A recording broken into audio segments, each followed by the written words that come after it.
하나님 말씀입니다. 누가복음 17장입니다. 누가복음 17장 20절로 21절까지 말씀.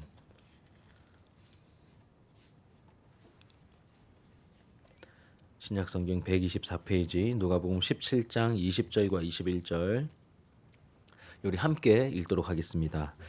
시작.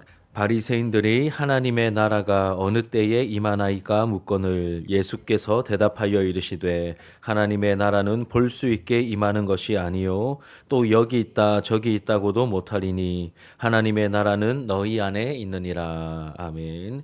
오늘 본문의 말씀으로 하나님 나라를 바르게 이해합시다라는 제목으로 하나님 말씀을 증거하도록 하겠습니다. 사람들을 만나서 대화를 하다 보면 보통 평소에 관심 있어 하는 것을 서로 주고받으면서 이야기하는 모습을 보게 됩니다. 항상 그런 것은 아니지만 대부분의 경우 이제 주요 관심사를 물어보고 서로 이야기를 이끌어가죠. 대표적인 질문으로 이렇게 사람들을 만나서 얘기해 보면 제가 이제 아침에 이제 운동을 하러 가면 거기 이제 사회인들을 주로 만납니다. 사회인들을 만나서 이런저런 얘기를 할 때, 아이고 목사님은 돈을 한 달에 월급을 얼마나 받습니까? 얼마나 버십니까? 그 헌금 나오는 거 다 목사님 거 아닙니까? 이렇게 진짜 교회를 전혀 모르시고 그냥 이제 세상의 가치를 따라 목사님은 수입이 얼마나 됩니까? 이렇게 물어보는 분들도 계시고, 또 어떤 분들은 교회 뭐 몇 명이나 모이냐, 사이즈가 얼마나 되냐 이런 것을 묻기도 합니다. 또 교회 분위기가 어떤지도 뭐 종종 물어보기도 합니다. 뭐 그럴 수 있죠, 그렇죠? 그런데 이제 동료 목사님들을 이렇게 만나 보면 그 중에 좀 이렇게 깊이 있는 질문을 하시는 경우가 있습니다. 성도님들이 이제 목사님을 잘 따르십니까? 교회 분위기가 이렇게 좀 거룩하고 이제 영적으로 그렇게 가고 있습니까? 이렇게 물어보시는 분들도 있고, 또 요즘에는 무엇에 관심을 가지고 무엇에 중점을 두고 사역하고 계십니까? 이렇게 물어보는 경우들이 있습니다. 뭐 앞에 질문과는 사뭇 분위기가 이제 많이 다름을 여러분도 느끼실 겁니다. 이렇듯 질문을 통해서 묻는 사람의 그 주요 관심사가 어디에 있는지 이렇게 금방 파악되는 경우들이 있죠. 우리 학부형들 만나면 주로 뭐 어떤 얘기 하십니까? 뭐 자녀 이야기, 뭐 자녀 교육 이야기, 혹은 뭐 또 이렇게 아파트 시세도 얘기하고, 또 남성들 만나면 뭐 이렇게 뭐 주식 같은 이야기도 하기도 하고, 주요 관심사가 거기에 있기 때문에 주로 그런 대화가 오가는 것이죠. 오늘 본문 20절 말씀을 보시면 바리새인들이 예수님께 이제 질문을 합니다. 질문하기를 20절에 보면 하나님의 나라가 어느 때에 임하나이까라고 바리새인들이 질문을 하죠. 여러분 혹시 16장에서 나누었던 우리 불의한 청지기 비유가 혹시 생각나십니까? 불의한 청지기 비유. 이 재물에 대한 이 교훈을 주시는 장면이었는데, 재물의 주인은 하나님이시고, 그리고 우리는 뭡니까? 청지기이다. 그리고 죽음 이후 사후의 세계가 있음을 우리가 기억하며 이 재물을 사용하되 하나님을 의식하며 하나님께서 기뻐하시는 그러한 일에 사용해야 한다는 것을 강조하며 함께 말씀을 나눴습니다. 이 불의한 청지기 비유를 곁에 있던 바리새인들이 함께 들었습니다. 들은 다음에 그들의 반응이 16장 14절에 나오는데, 그들이 어떻게 반응합니까? 비웃습니다. 예, 비웃죠. 그리고 바리새인들은 누가가 평가하기를 돈을 좋아하는 자들이다 이렇게 또 표현을 했습니다. 기억나시죠? 돈을 좋아하는 바리새인들. 그들이 이 뭐 재물에 대해서 예수님이 너무 쉽게 얘기하니까 그렇게 비웃기도 했습니다. 이렇듯 예수님께 늘 불편한 가시 같은 존재였고, 아주 세상적인 가치관을 가지고 있던 그들이 놀랍게도 지금 뭘 질문합니까? 하나님 나라에 대해서 질문하고 있습니다. 그러니까 좀 저는 개인적으로 이 사람들 생각보다 좀 영적이네, 이런 생각이 좀 들었습니다. 하나님 나라에 대해서 질문하고 있죠. 어떻게 보면 아주 영적인 것처럼 보이는 질문이지만 그 당시의 배경과 문맥을 좀 더 살펴보면 아주 세상적인 분위기가 짙게 깔려 있는 질문이구나라고 하는 것을 우리가 또 알 수 있습니다.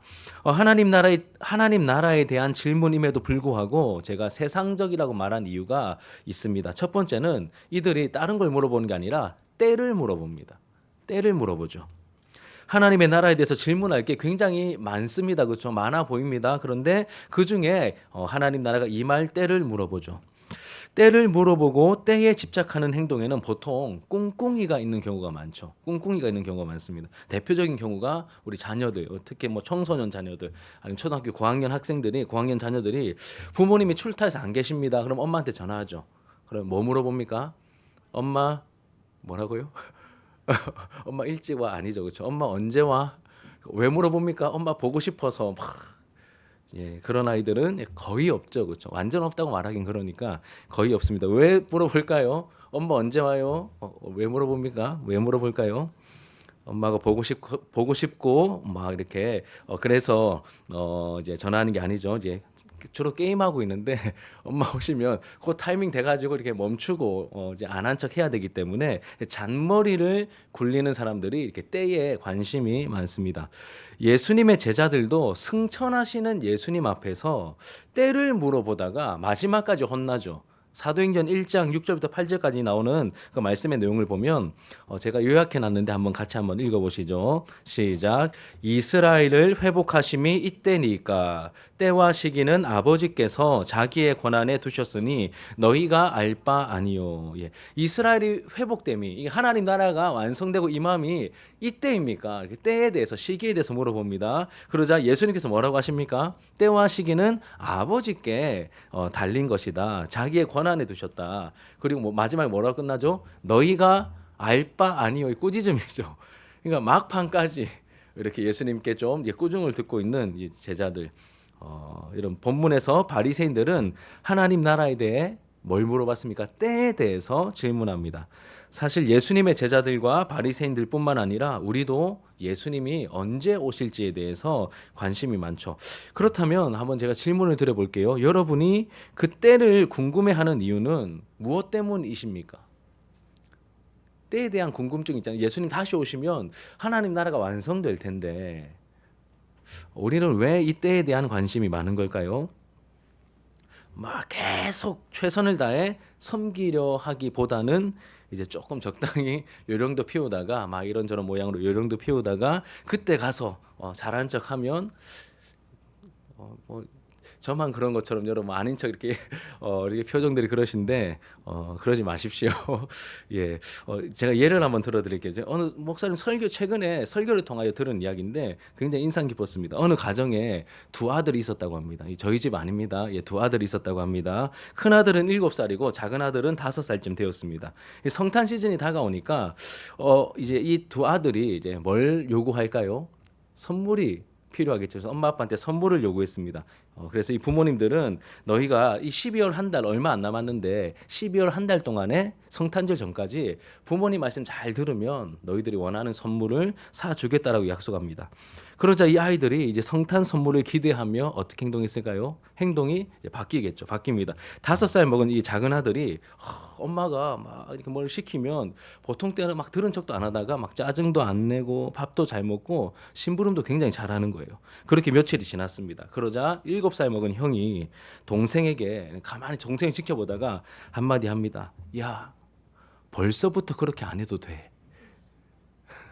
벌써부터 2년 더 살았다고 한 20일쯤부터 한 3, 4일 바짝 해도 다 사주셔. 그러니까 12월 1일부터 안 해도 돼. 이렇게 그러니까 여러분 잔머리를 굴리는 그러한 영적인 뺀질함이 우리 안에 자리 잡고 있는 것 같습니다. 여러분 아닌 척 하지 마십시오.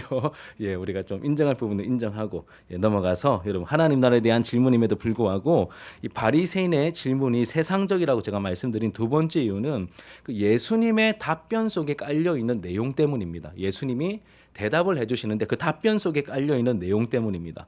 우리 20절 하반절부터 21절까지 여러분 성경책 예수님 말씀인 이게 빨간 글씨로 되어 있는 그 부분 같이 한번 읽어보겠습니다. 시작.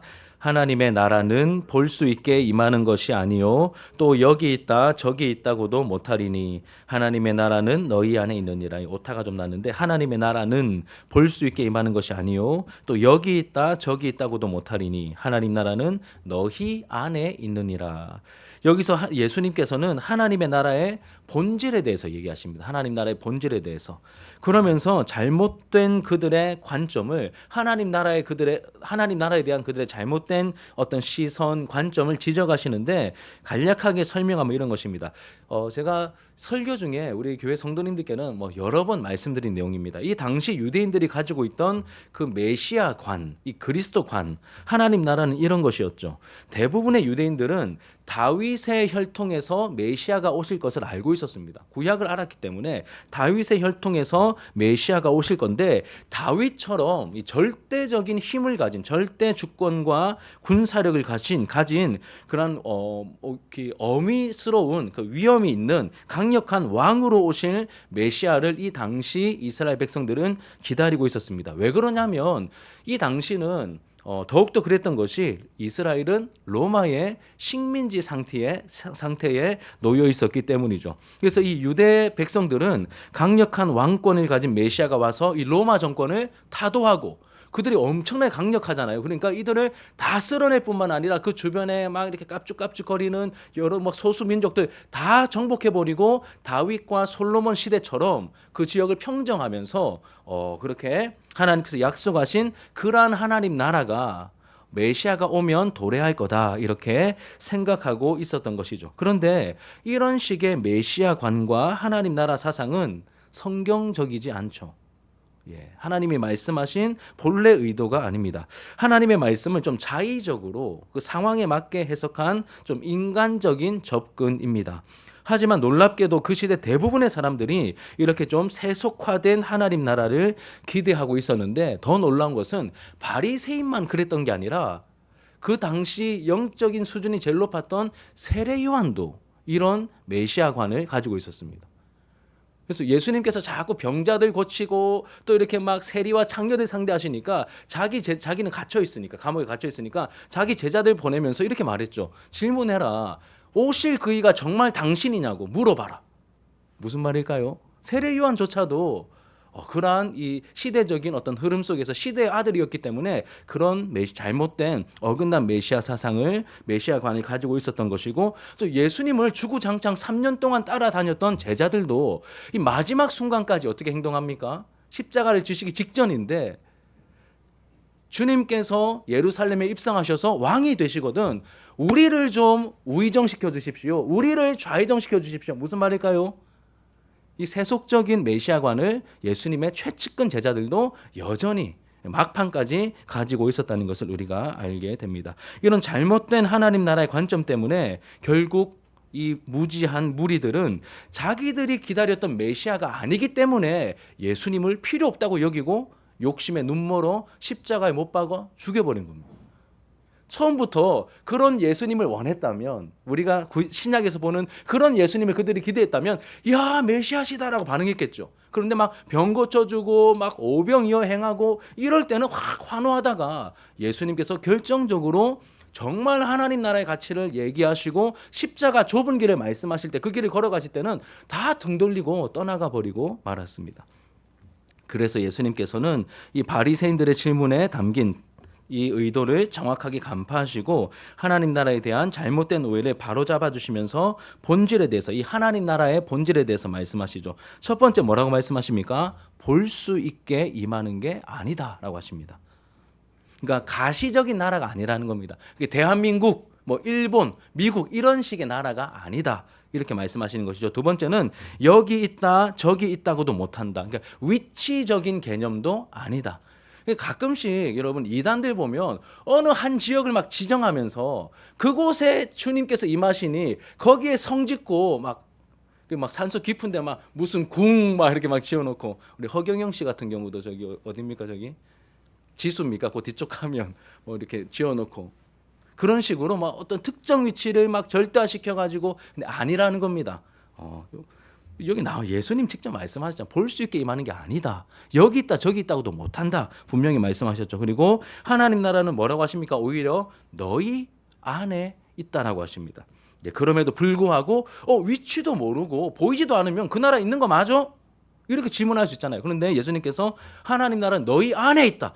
너무나 실제적이다. 위치적인 개념을 우리가 파악할 수는 없지만 너무나 실제적인 하나님 나라다. 실존하는 하나님 나라다. 이것을 말씀하고 있는 것이죠.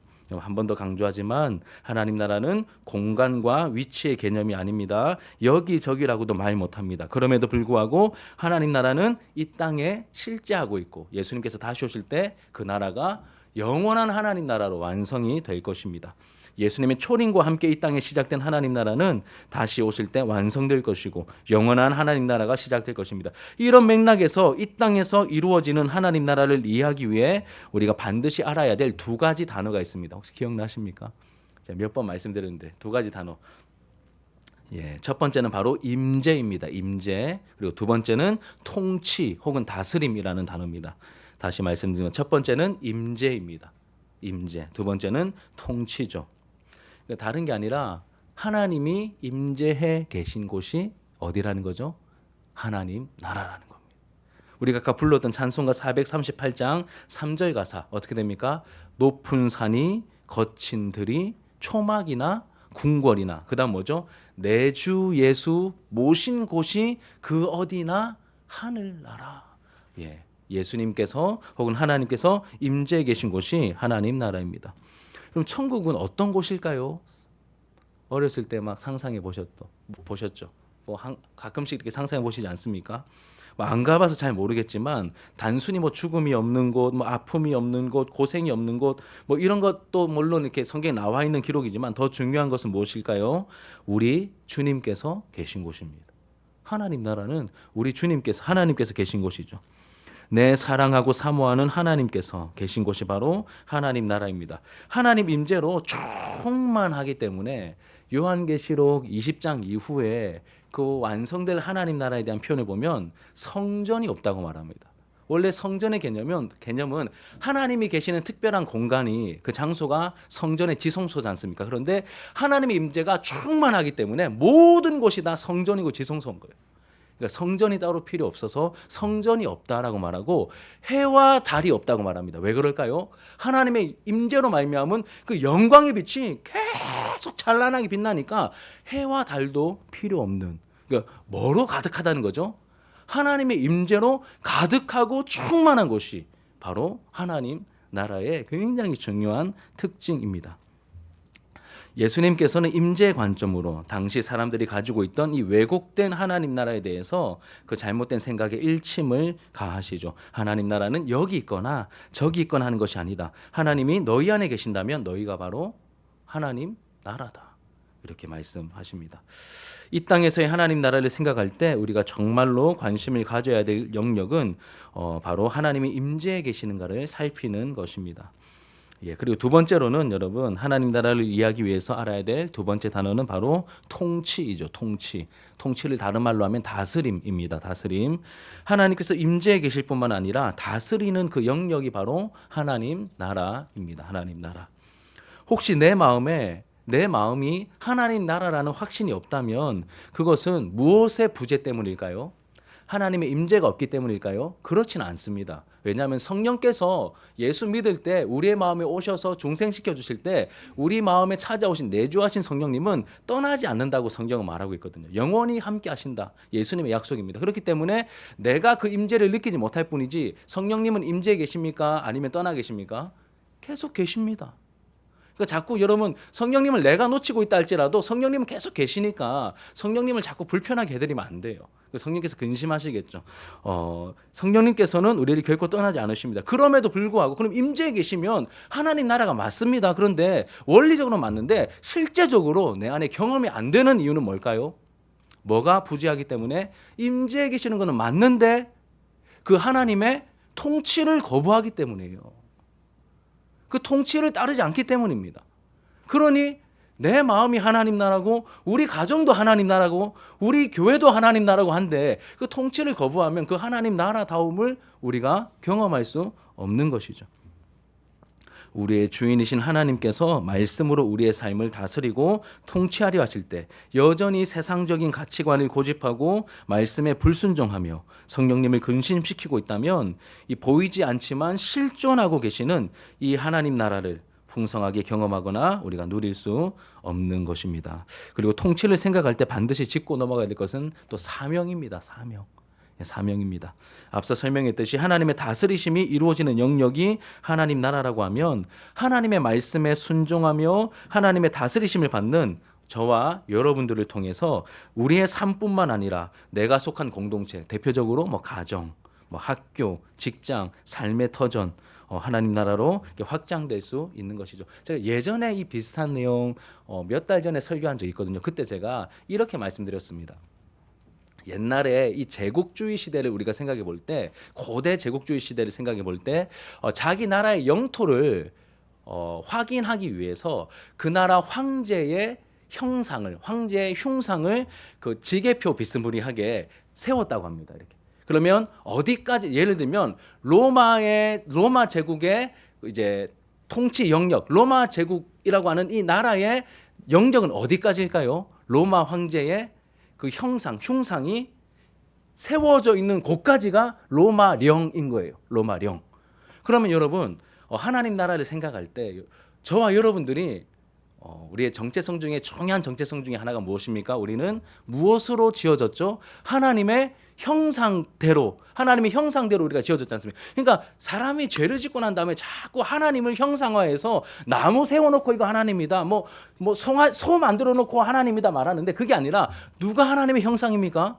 우리가 하나님의 형상입니다. 하나님의 말씀대로 순종할 때 우리가 하나님을 보여주는 하나님의 형상으로서 우뚝 서 있는 거예요. 우리가 하나님의 말씀을 순종하는 우리가 가 있는 곳까지가 뭐가 될까요?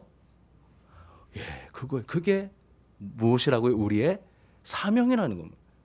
그러니까 여러분 직장 생활 하실 때, 우리 학생들은 학교 다닐 때, 우리 어른들은 또 이렇게 사업할 때, 거기서 그냥 세상 사람들이 하는 대로 하시면 안 됩니다. 하나님의 말씀의 기준을 가지고 말씀대로 살아가려고 몸부림칠 때 그곳에 뭐가 임할까요? 하나님 나라가, 순종하는 하나님의 형상인 나를 통하여 거기에 하나님 나라가 임하는 겁니다. 그래서 여러분, 하나님 나라는 굉장히 구체적인 개념입니다. 이제 말씀을 정리하며 마치도록 하겠습니다. 사실 하나님 나라라는 이 주제는 엄청나게 방대한 내용을 담고 있습니다. 그래서 한 30여 분의 설교를 통해서 다 설명해 낸다는 것은 불가능에 가깝지만, 오늘 말씀에 충실해서 이제 중요한 핵심적인 내용들을 함께 나누었습니다. 지금까지 나눈 이 전체적인 내용을 간략하게 요약하며 말씀을 정리하며 마치도록 하겠습니다. 첫 번째로, 말씀 앞에서 뭘 좀 점검하면 좋겠습니까? 나 자신의 관심사를 우리가 좀 점검해야 할 것 같습니다. 평소에 나의 주된 관심사는 무엇인지. 예수님께서 먼저 그 나라와 그 의를 구하라. 우리가 구해야 될 최우선적인 관심사가 무엇이 되어야 된다고 하셨죠? 먼저 그 나라는 뭘까요? 하나님 나라지 않습니까? 하나님의 의로 통치되는, 다스림을 받는 먼저 그 나라와 그 의를 구하라고 예수님이 말씀하셨는데, 나에게는 하나님 나라가 얼마나 우선순위에 있는지 점검해야 합니다. 그리고 주기도문을 통해서도 하나님의 이름이 거룩히 여김을 받으시옵소서라고 하는 이 내용이 가장 첫 번째 간구 내용이고, 그 다음에 바로 이어지는 게 무엇입니까? 나라가 임하시오며. 그 나라는 어떤 나라일까요? 누구의 나라일까요? 내가 추구하는 내 나라가 아니라 하나님께서 우리에게 주시고 싶어 하시는 그 하나님 나라가 임하기를 우리가 간구해야 하는 것이죠. 그래서 여러분, 우리가 이 하나님 나라의 우선순위를 두고 간구할 때 우리의 삶의 질서가 잡히고 우선순위가 새로워지게 될 것입니다. 두 번째는 하나님 나라에 대한 바른 이해를 가져야 합니다. 우리가 조금만 정신 차리지 않으면 막 헷갈릴 수 있고, 이 당시에 막 바리새인과 세례 요한과 예수님의 제자들조차도 그 당시 영적으로 굉장히 높은 위치에 있던 사람들 아닙니까? 이런 사람들조차도 막 헷갈렸다면, 그럼 우리도 이 부분에 대해서 깨어 있어야 되겠죠. 바른 이해를 가져야 합니다. 하나님 나라에 대한 무관심도 문제지만, 잘못된 하나님 나라에 대한 이 오해도 굉장히 위험하죠. 하나님 나라 천국은 죽어서만 가는 곳이 아닙니다. 그런 거 아닙니다. 이 땅에서 맛보고 누리는 곳임을 우리가 기억해야 합니다. 하나님의 임재와 통치를 기억해야 합니다. 지금 여기서 우리가 하나님 나라를 경험함이 좀 이렇게 약소하고 부족합니다. 그렇죠? 그런데 우리가 죽어서 우리의 영혼이 영화롭게 되어 이 천국에 가게 될 때, 그 낙원에 가게 될 때 하나님 나라를 놀랍게 경험하게 되겠죠. 근데 그게 끝이 아니라고 했습니다.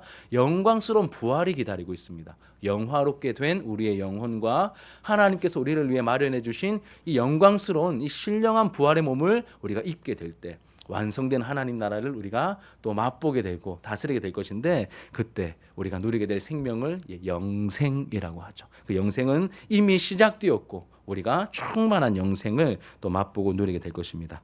자, 마지막으로 하나님 나라를 임하게 해야 할 우리의 사명이 있다는 것도 기억해야 합니다. 우리의 삶의 터전과 속한 공동체 안에 우리의 순종을 통해 하나님의 임재와 다스리심이 나타나 하나님 나라가 경험되도록 하는 것이 우리의 비전과 사명이 되어야 하는 것이죠. 이 부분에 대해서는 우리가 계속해서 좀 구체적인 고민을 많이 해야 될 것 같습니다. 그냥 우리끼리만 잘 지내는 게 아니라 하나님께서 은혜 주셔서 우리에게 좀 넉넉해진 그 영역들, 우리의 어떤 뭐 이런 힘, 시간, 또 물질, 뭐 이런 것들을 자꾸 우리가 이제 세상에 흘려보내면서 그곳에도 하나님 나라가 임하고 드러날 수 있도록 자꾸 우리의 것들을 흘려보내되, 그냥 뭐 돈만 흘려보내는 게 아니라 말씀을 가지고 씨름하고 고민하면서 우리 주변에 있는 이 영역들을 또 하나님 나라화 시킬 수 있는, 확장시켜 나갈 수 있는 이런 고민들을 우리가 끊임없이 하면서 이 사명을 감당하기에 힘써야 할 것입니다.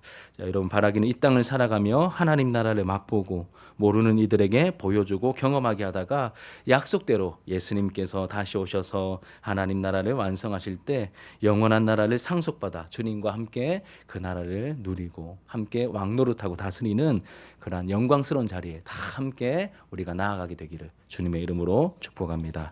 우리 함께 기도하는 마음으로 찬양합시다.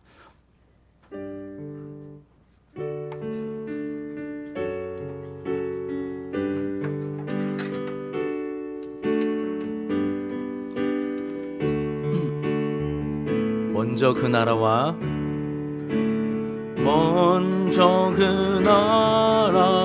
의를 구하라. 그 나라와 그 의를 그리하면 이 모든 것을 너희에게 더하시리라.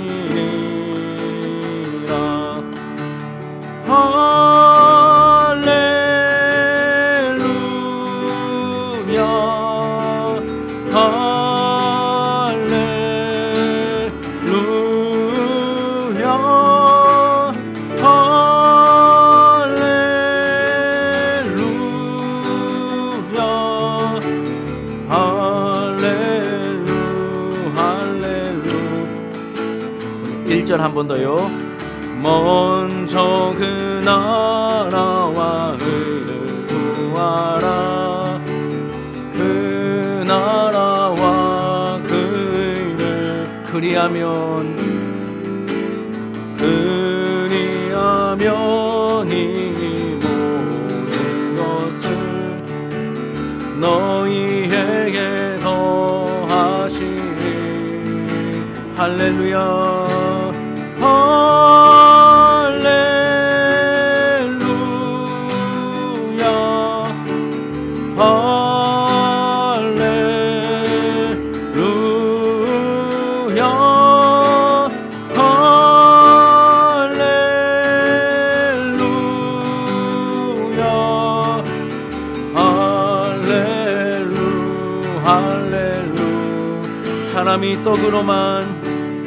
사람이 떡으로만 살 거다니 하나님 말씀으로 아멘.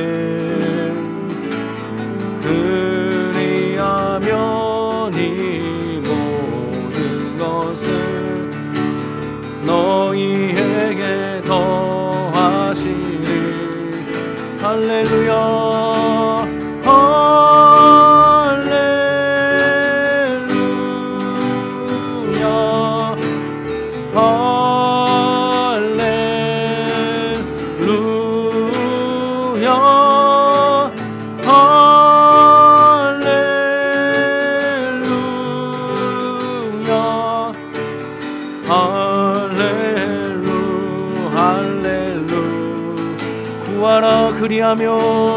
구하라 그리 주실 것이요.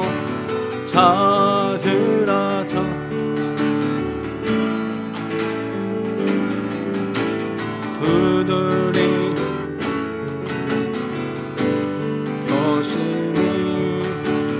할렐루 할렐루야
예수 하나님의 공의 예수 하나님의 공의 주독생자 그의 나라 임하시네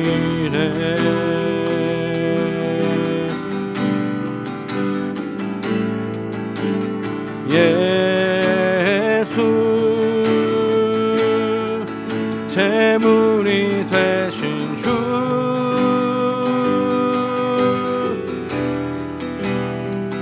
영광 중에 그의 나라 임하시네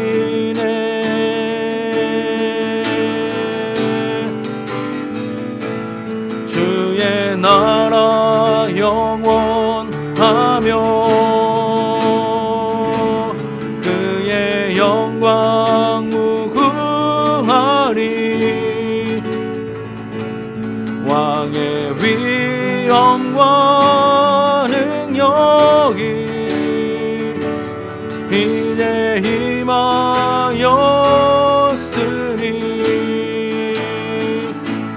주의 주권과 주의 통치와 주의 나라 힘과 권세 임하네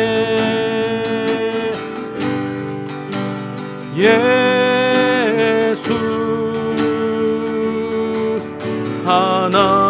하나님의 공의 예수 하나님의 사랑 예수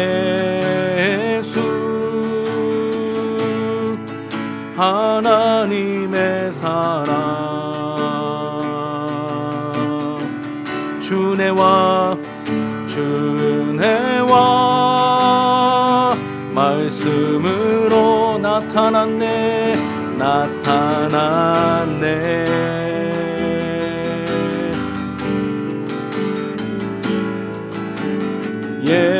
예수 거룩한 하나님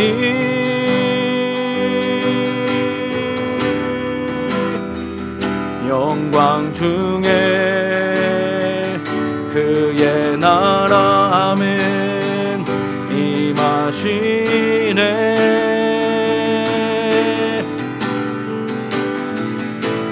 주의 나라 영원하며 아멘 그의 영광 무궁하리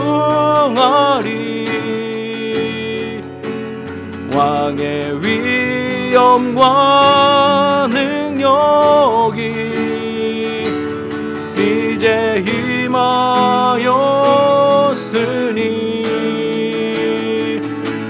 주의 주권과 주의 통치와 주의 나라 힘과 권세 임하네 예수 하나님의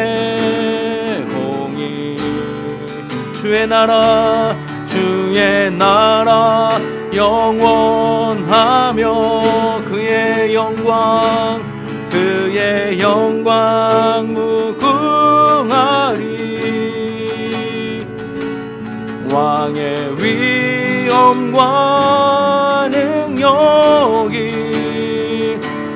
이제 임하였으니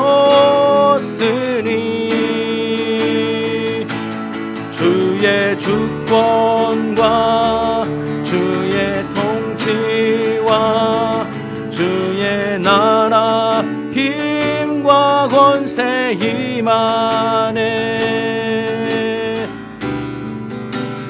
예수 하나